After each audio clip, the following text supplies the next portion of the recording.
College লাইফের একটি সত্যি ভূতের ঘটনা। রাহুল তখন সদ্য কলেজে ঢুকেছে। ওদের হোস্টেলের উল্টো দিকে ছিল একটা বহু পুরনো কবরস্থান। চারপাশে উঁচু পাঁচিল, তাই কবরগুলো দেখা যেত না, কিন্তু পাঁচিলের গা ঘেঁষে ছিল সারি সারি শিরীষ গাছ।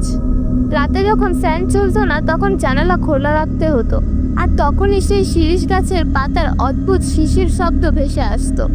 একদিন গভীর রাতে রাহুলের ঘুম ভেঙে গেল একটা তীব্র পচা গন্ধ আর মাটি মেশানো অদ্ভুত গন্ধে।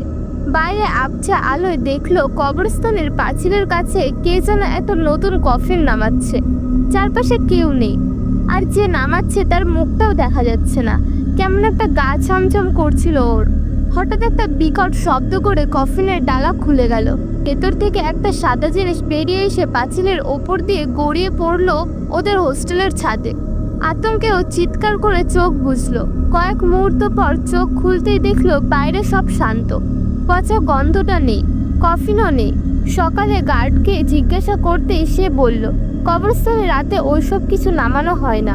কিন্তু সেদিন সারা রাত ওর আর ঘুম আসেনি। হোস্টেলের ছাদে সেই সাদা জিনিসটা কি ছিল তা আজও রাহুলের কাছে রহস্য। আপনাদের সাথে কি কখনো এমন ঘটনা ঘটেছে? ঘটলে কমেন্ট করে জানাবেন। ঘটনা ভালো লাগলে পরের কোনো ভিডিওতে দর্শকদের শোনাবো।